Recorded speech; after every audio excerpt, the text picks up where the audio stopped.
Okay. Now, I know after you see these pictures, you're going to hear me say in the video that I'm going to show these pictures at the end, but I want to go ahead and show them at the beginning. So check these out.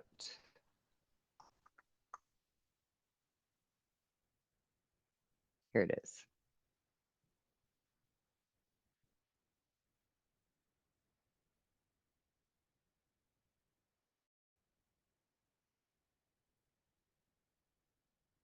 This is a photograph from the Library of Congress.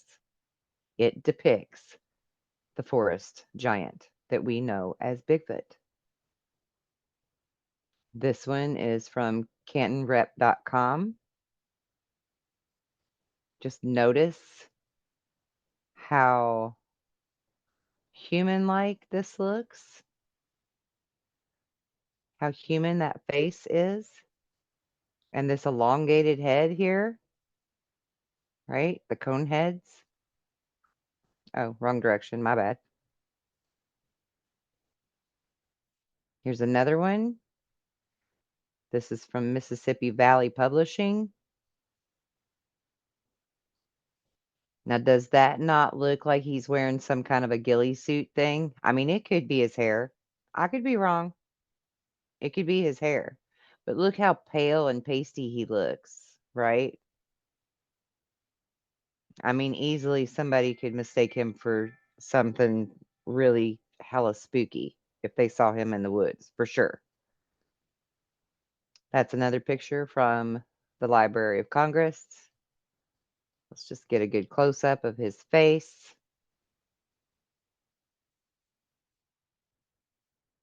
And one more from the Library of Congress.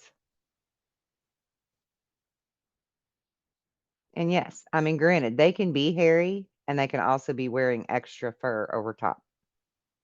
100%. Now, I want to show you something else really quick. And then we'll get to the video.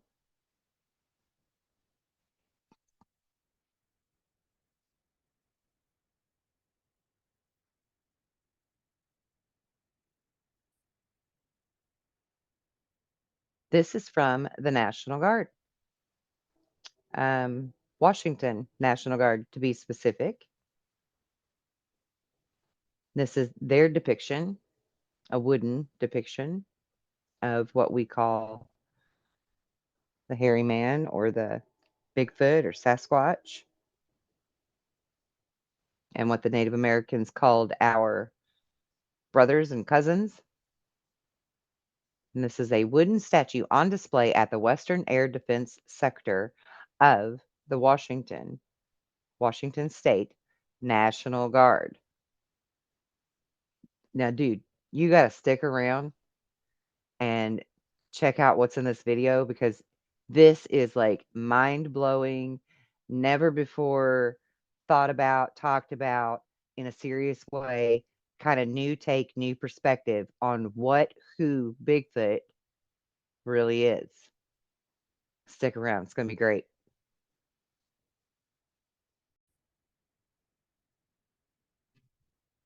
Hello, hello, hello. Welcome back. Man, have I got a show for you.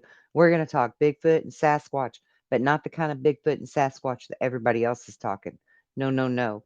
This time, we're going to talk about actual history, actual facts, actual places that wild men and hairy men have existed that are Bigfoot. And at the end of this, please stick around because I'm going to be posting some photos that I have from the Library of Congress, from the Military National Guard, so on and so forth, of their depictions and their statues that they have, their replicas of said hairy man Bigfoot. Check this out. It's going to blow your mind.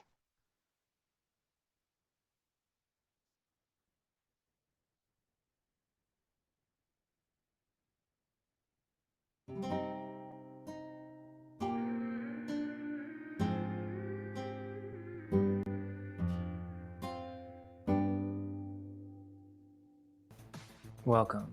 And today on Convergence Unveiled, And please we're going to go be to their talking channel and subscribe. They have some crazy good stuff. Crazy good. about Bigfoot. Now, if you haven't seen the introduction for Cryptids Unveiled, go ahead and check that out. Definitely. But today, we're not going to talk about Bigfoot from the mainstream perspective. You see, Bigfoot or Sasquatch, as it is most commonly portrayed by the mainstream TV I'm stations telling you, this is like like a Bigfoot. whole new take on everything. This is like completely. I saw a Bigfoot when I was 16 years old, face to face. I mean, like 2 feet away, face to face. And ever since that day, I have always said Bigfoot's not a cryptid. Bigfoot is a type of human. Watch this. Watch. Just watch. Bigfoot experts is this idea that there may be some big ape-like creature running around in the woods. But we think that this topic goes way deeper than what many mainstream researchers are willing to explore because this Way phenomena deeper. bridges into the occult. It lays out a reality that many of us are not ready to perceive, for it truly breaks down our modern viewpoint of reality. And and after you see this, I'm going to ask you again at the end if I can remember. After you see this, ask yourself if this does not make more sense of why certain officials do not want to disclose that this is a real thing and they would rather all of us be sounding like a bunch of crazy people. Watch.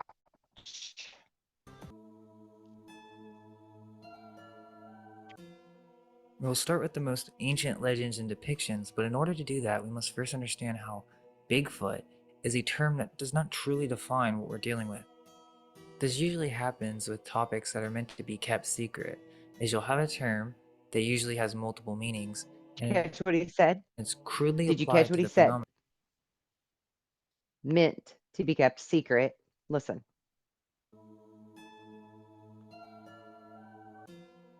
We'll start with the most ancient legends and depictions, but in order to do that, we must first understand how Bigfoot is a term that does not truly define what we're dealing with.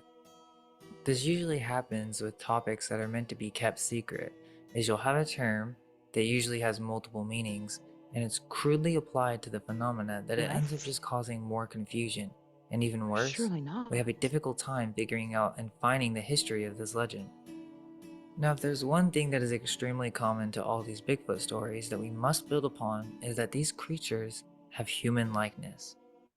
Many of the accounts from the people who experienced it themselves do not describe them as apes, but as hairy humans. Yes. This is going to be a very key factor to keep in mind if we wish to find the true history of this being. Instead of looking for clues by searching for ancient Bigfoot legends, type in ancient legends of the hairy man or the man of the wild. Mm-hmm. What you will find is that there are in fact several depictions of these beings dating back to the medieval era. The difference is that they are not apes, they are clearly humans. One of these famous medieval books called the Book of And look how much bigger they're depicted, right? They're so much, I mean, just like we see a Sasquatch, they're much bigger than a normal human, right? And I had a little note somewhere because this particular picture reminds me of the Berenstein Bears. Berenstein. It's not Berenstain, but that's another topic. But that's what this reminds me of. And the children's book, Where the Wild Things Are. Is that what's called? The little boy goes out in the woods and plays with the big hairy monster looking thing, right? Hours has several depictions of these hairy beings, but this gets way crazier. Way Mary crazier. Magdalene is one of these Bigfoots, What? and I'll explain what that means. It's called Hairy Mary, and there are hundreds of these depictions. Why don't the Bigfoot experts or the TV shows ever bring this up? Yeah. It's because it's an entirely different field, and we have been persuaded to think that Bigfoot is just some missing ape that we never discovered. I mean, just look at all these depictions. It really makes you think about these accounts from the people who say they look human.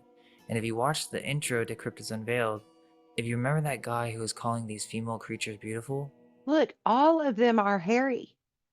They look like they're wearing hairy clothes, right?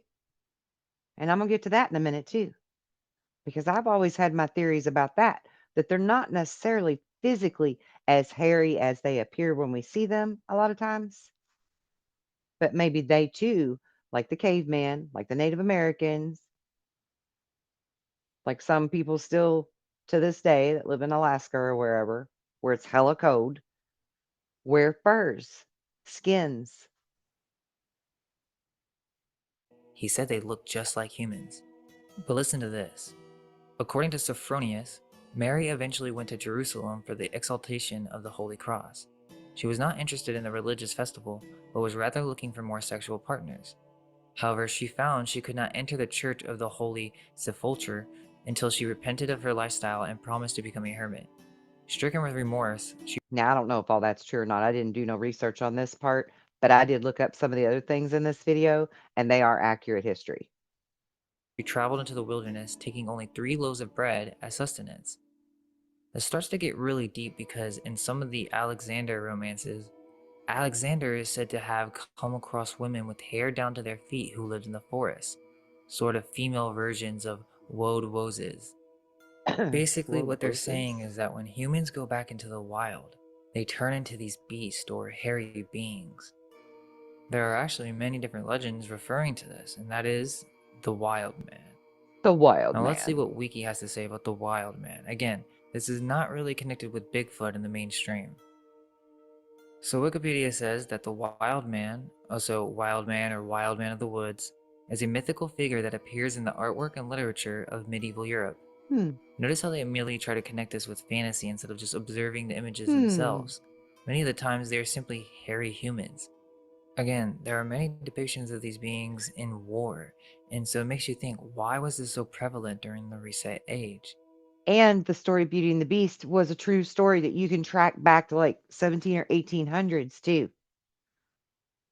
He lived with the king, this beast that they made the story Beauty and the Beast about. He lived in the castle with the king.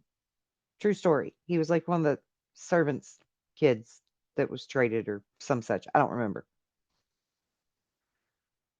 Is it because there was a battle between two different types of humans? So, this legend of the wild man actually becomes pretty mind blowing. I don't remember learning about this in school, do you? There are countless, thousands of depictions of these wild peoples who have hair all over their Sometimes bodies. with tails. Now, in the mainstream, these scholars suggest that this is just a symbol for the human psyche and our desire to be separate from Yikes. nature as the beast, something closer to God. But perhaps there's something else going on with this legend, especially when we connect it with our modern idea of Bigfoot and Sasquatch. Mm-hmm. The ancient Greeks depicted multiple Look at races of this the guy. humanoid form that lived in India, Get a load of him. Ethiopia, Look, check him out. Or Orpheus. His name's Orpheus.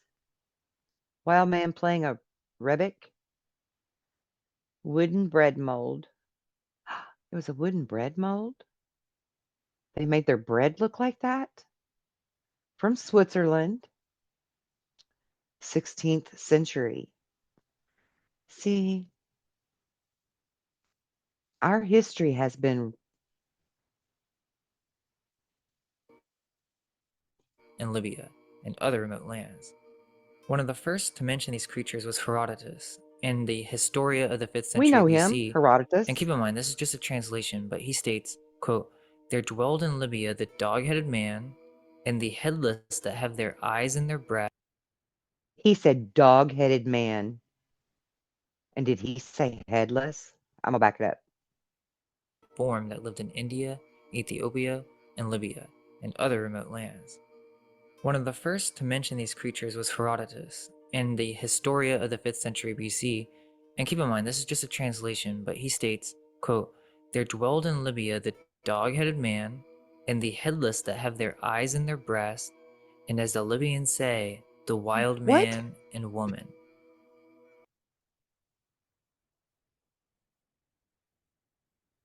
We have to remember that this is post-reset, so many of these things could have been depicted in a certain light for a specific purpose. But I still find it intriguing the sheer amount of interest in the subject that these ancient minds had. This was a huge religious symbol that seemed to possess esoteric meaning. Oh, I want to see that a little better. Ooh, look at that picture. These things could have been depicted in a certain light for a specific purpose, but I still find it intriguing the sheer amount of interest in the subject that these ancient minds had. Okay, let's look at this for a minute. Because this is kind of like an Adam and Eve picture, right?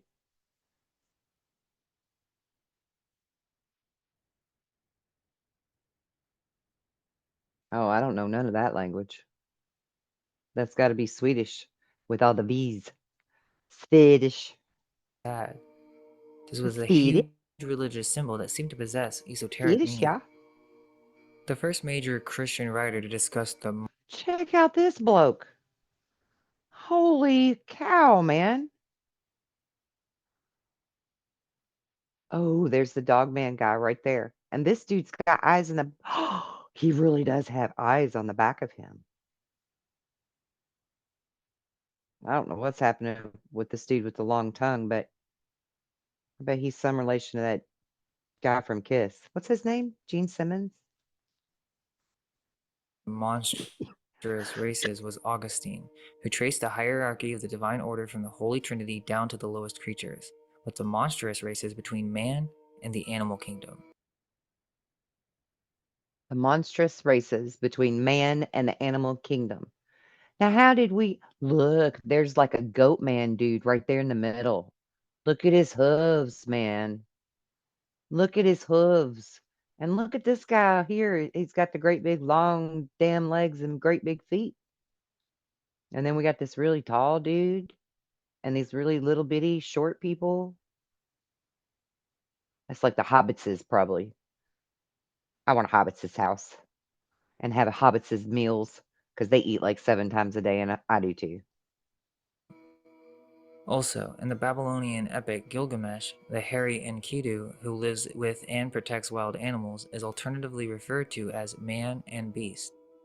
Enkidu. As I said, if you look into this legend of the I didn't wild know that man, about the Enkidu. consensus is that this is just a metaphor. But what we want to do with this episode is connect it with other videos that we have made on Tartaria. In Tartaria Explained Part 3, we talk about these giant Did you savages that were see that? They depicted were rescuing the woman from the wild man because he come along on his horse and was stealing her away. in America. Now, I think these are of a later time, and there has been some conscious decisions to depict these creatures in specific ways. But what if these beings are more closer to the proto-human beings? That they survived some type of cataclysm and had to go live out in the woods or caves to survive? Hmm. But let's also keep in mind that this could just be a cover-up to depict these creatures as savages, when really they are most likely the ones who built these structures. Now, I'm just going to throw in a hypothesis here because they're much larger than us, right? They're much stronger than us. They're also more spiritual than us. I know this for a fact from all the studies. I have my own group and my own separate YouTube that's all about Bigfoot and cryptids, but mainly Bigfoot because I've had a lot of experience with them my whole life. They're very spiritual. They love it when I'm outside singing and dancing in a little circle and picking flowers and making little wreaths for my hair and my kids' hair. And they love it when we're like enjoying nature, meditation, doing yoga outside. It draws them in. They love being around that. And that's a known fact with all Bigfoot researchers that these wild people are drawn in to that good energy. Okay. So stick with me here a minute because I'm going to propose, and I'm all about the whole binary star system, cyclical stuff. This shit's happened before, yada, yada. So, hypothesis, what if the very wild people that are out in the woods that certain officials don't want us to know are real and exist are actually the survivors of the last cataclysm, i.e., the Atlanteans or Tartarians, as he calls them. Stick with me. Stick with me. There's reason to think that. They are giants. They possess metaphysical powers and are more attuned with nature and have great strength, and in some depictions, they're playing music. So it's very interesting, but just keep in mind that we have those two options, because the Wildman has been said to be a giant and cannibalistic, from medieval text and native legends as well. In the many illustrations of Alexander the Great's conquest and adventures, you see many of these hairy creatures.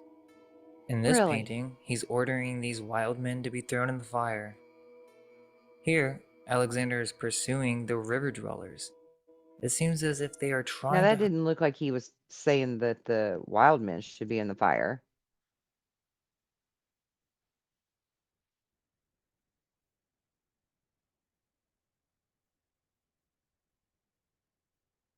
Okay, maybe it is. I didn't see this guy over here getting pushed in there. I saw this one here grabbing a naked woman or something. Okay, maybe it is. fire. Here, Alexander is pursuing the river dwellers. It seems as if they are trying to hunt these beings down and get rid of them. How can we trust these depictions if they come from the priest or new rulers and they hunted these beings down so that they could create their civilized society or New World Order? And here's another thing. Here's another thing. You've got Game of Thrones, which has an ice wall that, huh, hello, we really have in the Antarctic. We really have one. We don't know what for sure is on the other side of it. Allegedly, it's got like green grass and vegetation and some such. But what's on the other side of the wall, the ice wall in the Game of Thrones? Wildlings. What do the wildlings look like? They're all like really hairy, dirty, very strong, survive in the roughest of conditions, wear very heavy furs, blah, blah, blah.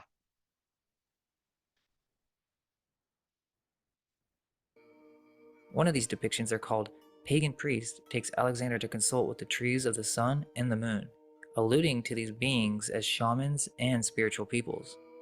I'm sure many of Hmm. you remember how we've The connected the Green Druids Man, with Tartaria in the past. Well, listen to Druids, this. Merlin was depicted as a wild man in medieval text. Vikings In a certain also legend, lead back to the he is Atlanteans. depicted as a stag. Arthur, who had a strange dream in which he sees a sow with a circle of gold on its head, perplexed by its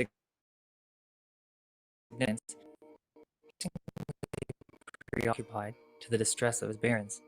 Merlin, determined to solve this, magically transforms himself into a large stag and sets out to see the emperor. On his way, people start chasing him, so he runs out and bursts into the emperor's dining hall and announces that only a wild man can interpret the emperor's dream. He then runs out the front door. Then, Arthur the emperor declared that any knight could have his daughter if they just bring him a wild man. No one could do it, but one day the daughter was out in the forest, and Merlin, disguised as a stag, showed her how to catch a wild man. Merlin then ran off and transformed into a wild man, and then fell for his own trap. And I'm just going to interrupt that story for a minute too, because something else just popped in my head. Merlin disguised himself as a stag. A lot of the pagan stuff always has like the stag antlers and stuff, right? Which now the Christians or whoever that want to, have like a blinders on kind of focus on stuff depict that as the devil or whatever. Hmm. And I'll also remind you that in Revelations, it says that two-thirds of the world is going to realize that they've been worshiping the wrong God. So that he could explain the dream to Arthur disguised as a wild man sage, similar to these other stories of This the wild man being a pagan. Then we have these depictions of the wild man with unicorns, and most know that the unicorn is a metaphysical symbol, a rare creature that seems to be protected by these creatures. You see these beings as warriors and as knights, as if they were being used by the priesthood for land and for working. Now, this connects with monstrous races, so I thought I'd mention it, but that will have to be for its own episode. Many of these religious medieval texts speak of these different deformed races of man. There are maps that describe where they live, and they seem to spiritually place these beings above the animal kingdom. We will have to dive into this with its own episode. Another theme And of we're the gonna wild man. follow that too because I've been noticing a whole lot lately, and I don't know if it's just because the veils are thinning now or what, But there's a hell of a lot of pictures out there and video where one of the people in the group don't have a head. I know some of that's Photoshop, but some of that ain't because I can see people walking back and forth and they ain't smudged out. They ain't smudged out where there should be a head. Man is storming the castle of love. And maybe this is another symbol, but scholars depict this as the savages or the passion of men trying to get into the hearts of women or being accepted into her temple from an allegorical perspective. But I just wonder if maybe there's something more to this. We have these giant beings trying to enter castles, and this goes back to whether or not there was a time after Cataclysm where many of these beings became savages and warlike. We have these Hmm. depictions of the lady leading the wild man with a rope, as if this new human is the more civilized being, or maybe it represents the female making man tame. We have Saint Onofrius, the kneeling Saint Onofrius, crowned and holds a patriarchal cross in both hands. He has hair all over his body tinted blue. It is said Onofrius lived in the 4th century and is one of the better known ascetic saints. According to the legend, he was the son of a pagan ruler. His diet consisted of bread and the dates of palm trees. There are depictions of wild men on horseback that give the impression that these are more than just symbols, but some type of study from life. Then, many illustrations show wild men with fabulous beasts and strange creatures. Now, some of you may think that this could be hypertrichosis, otherwise known as werewolf syndrome. This is interesting, and I do think that it may be connected, but this is most likely some mutation or That's the story I was talking about, where Beauty and the Beast came from. Right there. That's it. some kind of lineage to wild people, perhaps, and it just happens on rare occasions as well. It doesn't seem that the wild man is the same phenomena because in almost all these depictions, they don't have hair on their face. And they don't.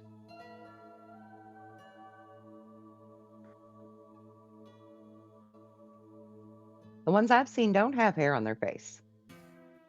The Genosqua is a subspecies of Sasquatch mentioned in Native American folklore as the Stone Giant Man. In Iroquois legend, this hairy hominid was known as Atne Yarhead, or Atne Yarhe, which also translates to Stone Giant or Stone Coat. It is often said to be Sasquatch's larger, bulkier, and more aggressive cousin. It has rock-hard skin and supposedly kills humans. It's also known to throw rocks at humans.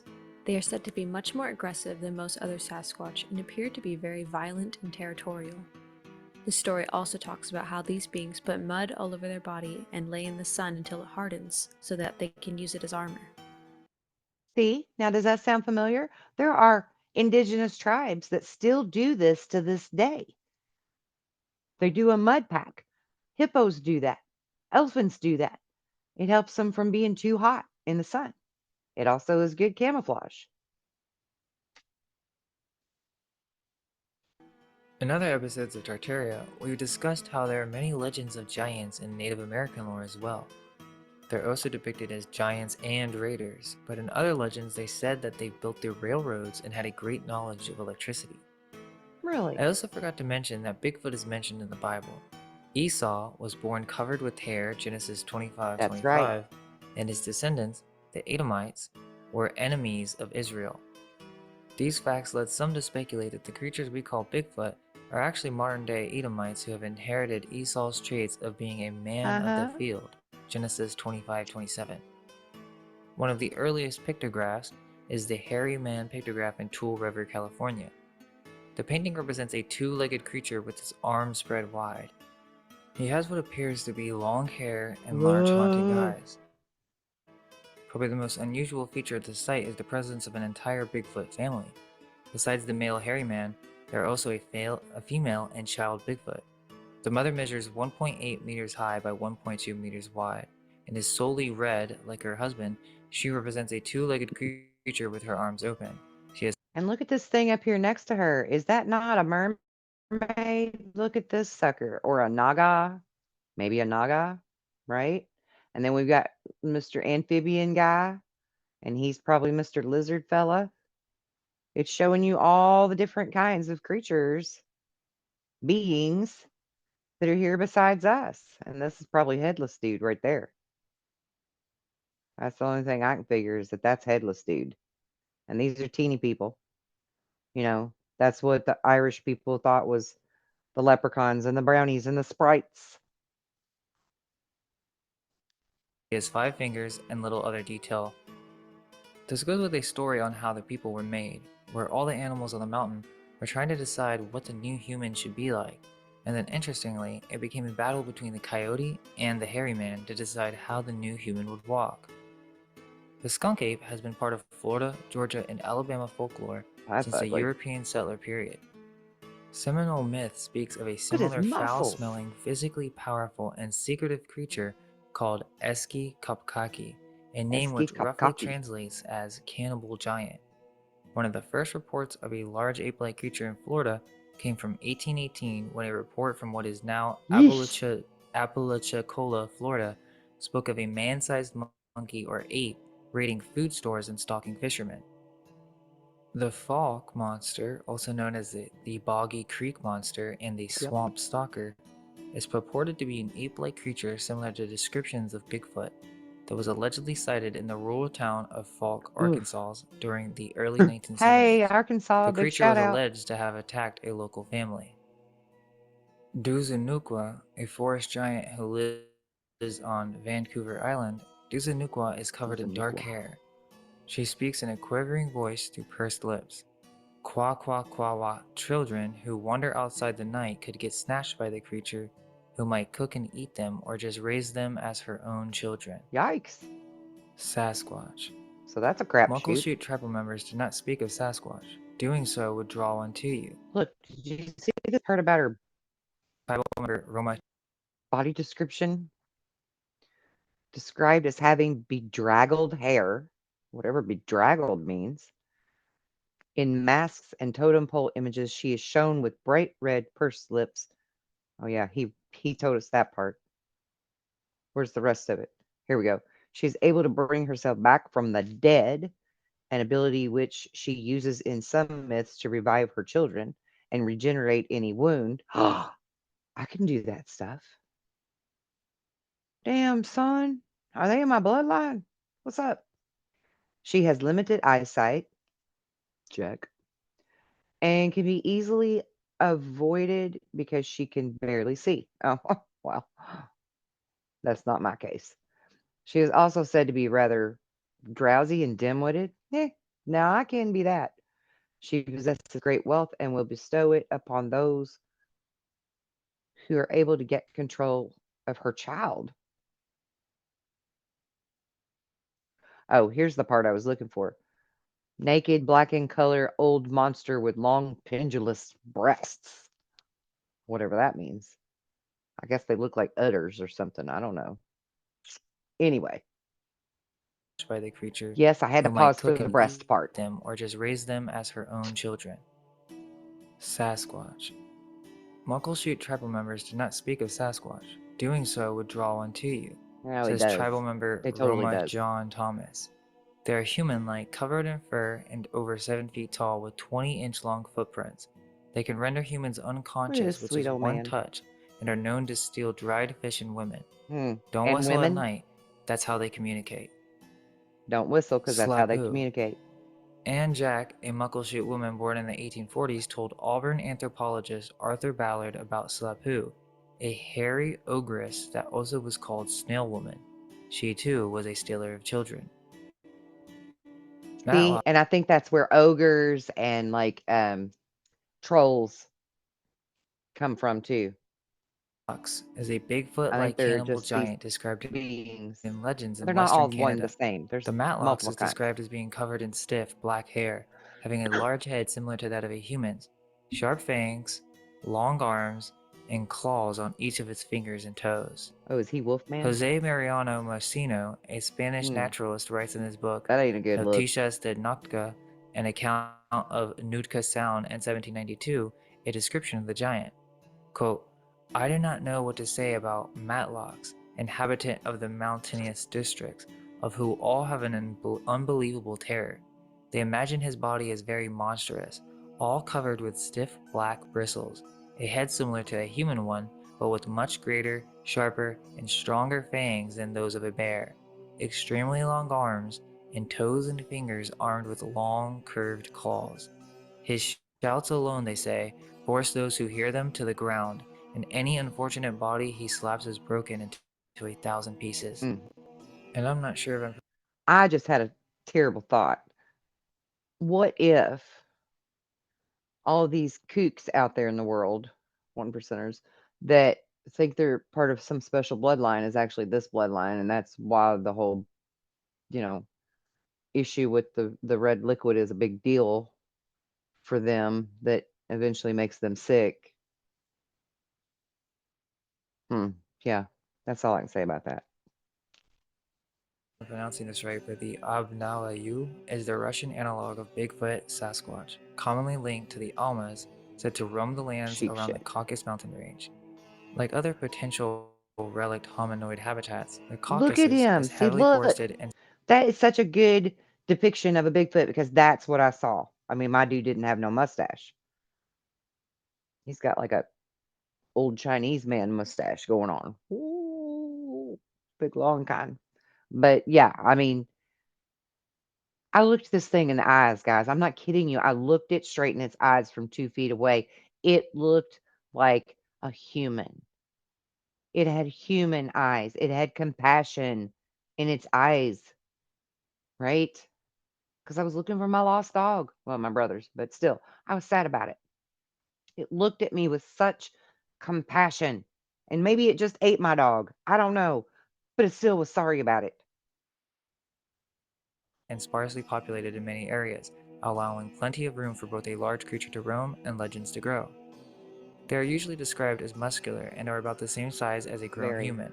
They have reddish black hair, a low brow, reddish eyes, and high cheekbones. While sightings Check, occasionally check, and check. describe them making garbled noises, they don't seem capable of human speech. They are sometimes seen using sticks and rocks as tools or weapons. The argopelter is a fearsome critter said to inhabit hollow trees of the conifer woods from Maine to Oregon. I'm going to get him. It doesn't like anything crossing its path or coming into its Hmm. territory. If they come close enough, it will hurl wood splinters and branches at the intruder. Some Sound have described the familiar? creature as a hairy humanoid similar to Sasquatch, but slightly smaller. The Almas is an ape-like cryptid reported from Central Asia. They are said to inhabit the Asian mountain regions of Oh. Pamir and She's got the udders. See, they got it blocked out. Caucasus, as well as the Mongolian mountain range, Saying. Altai. Sightings of the Almas date back as early as the 15th century. This creature has been sighted walking upright just like a human. In fact, it looks more human than a Bigfoot type creature, even said to craft clothes and tools. It is said to resemble a living caveman. Their bodies are covered entirely with thick brown to reddish brown hair. Also, Almas is Mongolian word for wild man. Wild man. The Merikoksi were a tribe which was allegedly encountered in the Amazon by explorer Colonel He looks like Percy King Kong. Fawcett. Although he described them as being hairy as a dog, they also lived in villages and used tools. Huh. According to Fawcett, they lived in the northeast of the Maksubi tribe.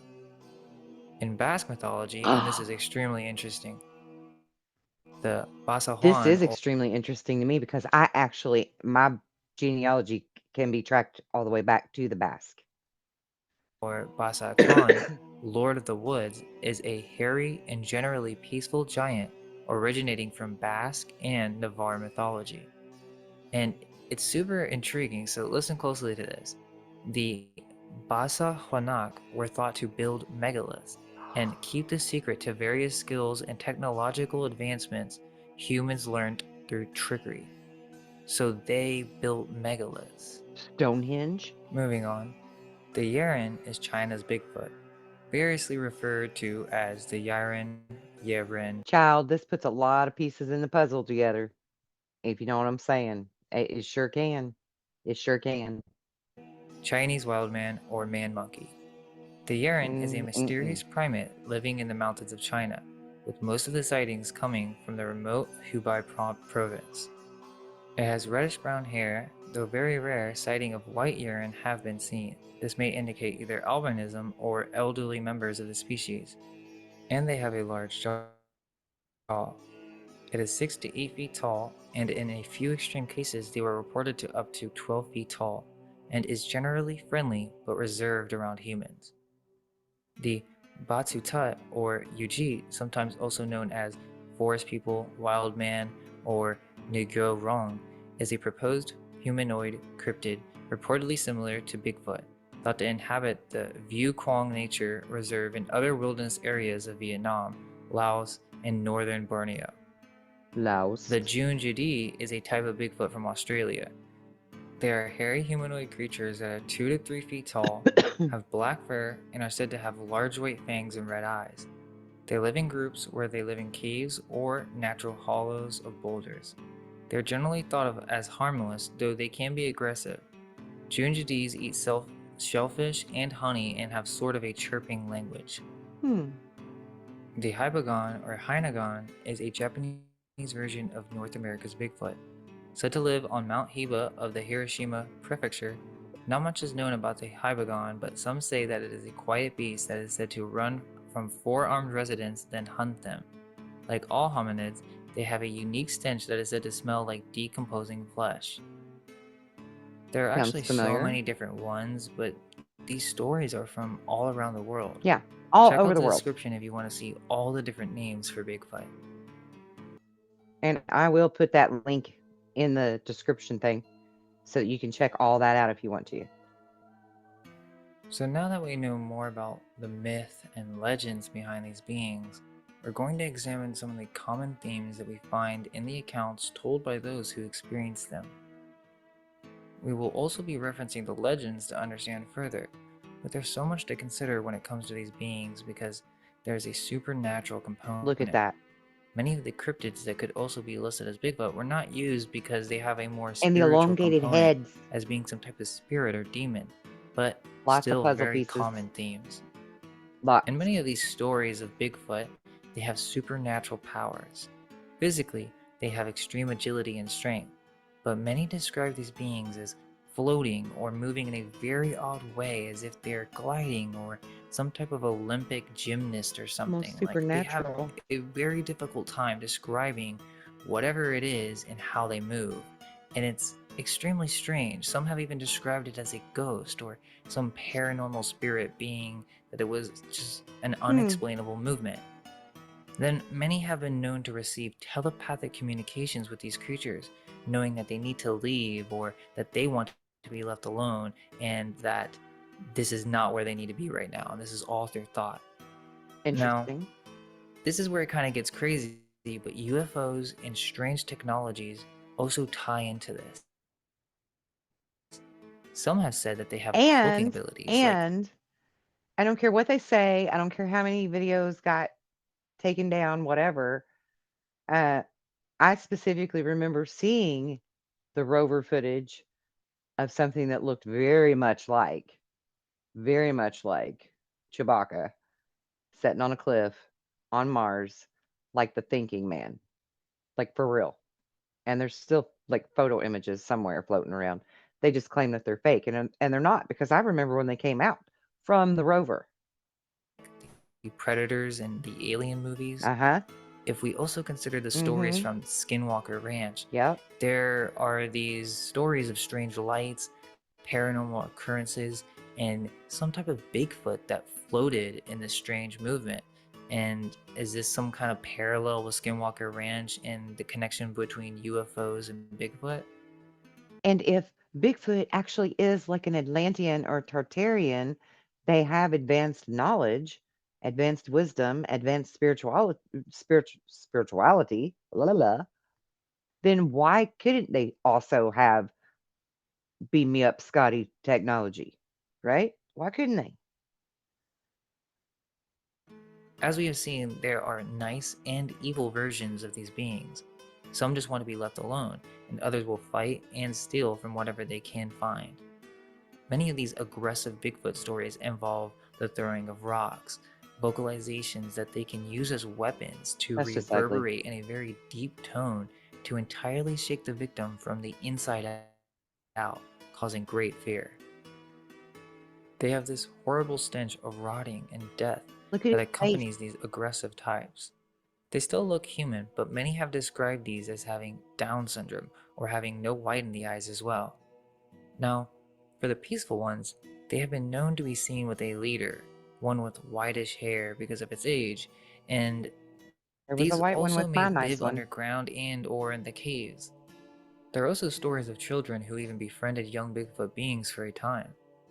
There's also a reference to hairy humanoid beings that lived in an underground maze because he was banished in the movie Journey to the Center of the Earth. I forgot about that.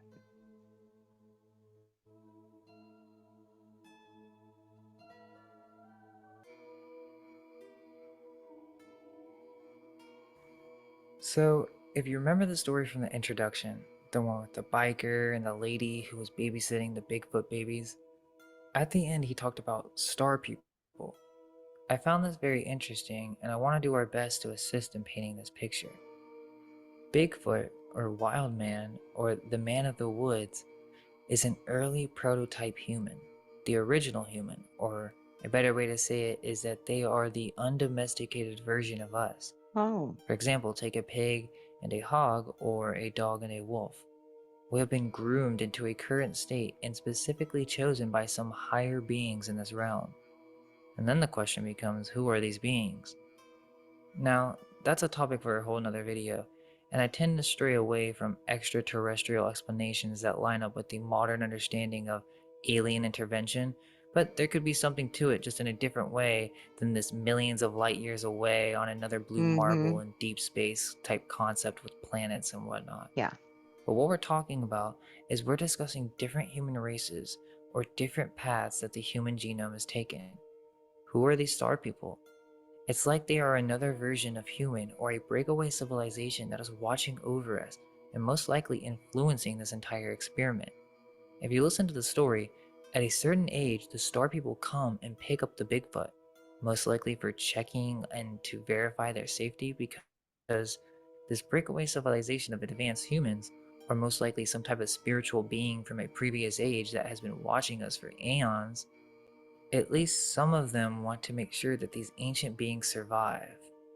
An interesting reference to this is Sylvia from The Truman Show. She watches over Truman from the outside and wants to protect him and save him. Sylvia means spirit of the woods. Now, the question is, Hmm. are these the same beings that genetically engineered us? Or are there several variations of this human form? And we can't even begin to comprehend this because we start to get into the occult and the creation of races. Well, I don't know the details on all that other stuff, like he was talking about the occult and the making of different races and stuff, but I can tell you for sure that when I was 13 and I had my near death experience and I went to the light, those are the kind of beings I saw, minus the starlight stuff happening out behind them. Bodies of light, beings of light, human figures that were just light bodies, arms, legs, the whole thing, but light bodies. That's what I saw. And I knew they were my people. I knew they were family, but that's what I saw. I didn't see Aunt Mary or Uncle Joe or Jesus or anything. I didn't see none of that. I saw all of those light beings guarding the damn door of light and not letting me in and telling me it wasn't my time yet. Go back. That's who I saw right there. Them. Just like on the Cocoon movie. Remember Cocoon? That was kind of alluded to earlier with the concept of different hybrids and monstrous races. I wouldn't be surprised if there are groups of these hairy men that are quite advanced. Which brings us to question, is this the more original human or a more true primordial form? Or do we turn into these types of beings once reuniting with the wild? Did these beings exist after the flood, and do they have anything to do with Tartaria? Maybe this is connected with the other legends of giants where there could be something going on that the elite does not want us to know about, because if we found out about Surely Bigfoot not. and that they exist or other advanced spiritual humans, it would throw evolution out of the water and change our entire perception of Everything. reality. Everything changes. We might become wild men again, and then the entire experiment would fall apart. This would bring us to our final point. Could we be repeating a cycle in which the beings who are no longer a part of the experiment are pushed to inhabit the outskirts of the modern world? Are mysterious humanoid beings the humans from previous ages? Could it be that the experiment of society in eugenics continues as specific types of humans become more common while others become more scarce? Think about what's happening now with the medical establishment. Children are not growing fully, they're becoming smaller, weaker, and what happens in the future where everyone is produced in a lab and through eugenics. Let's look back at Brave New World and we see how the people in the outskirts were considered wild people, savages. They were like an attraction to see and point fingers at. It's a very similar story in H.G. Wells' The Time Machine. In that book, the civilized beings resemble children, and the uncivilized beings are thought to be monsters. Will some of us become the next Bigfoot or mysterious hairy human whose existence is denied by the inner society? There will always be those who refuse to be a part of the new system. Perhaps people who make their way into the woods and remain the same, while civilization is tweaked and molded into new forms. Anyway, thank you all for your support. We have a lot more cryptids to go over. We hope you enjoyed this one. If you could please like and subscribe and maybe tell a friend, it would really mean a lot to us. Yes, please We'd do. love to hear your thoughts on the subject. I would love to hear your thoughts on the subject. Please leave some comments down below. I want to know what you think about this new take on the Bigfoot. And I'll be back again soon with another really cool video.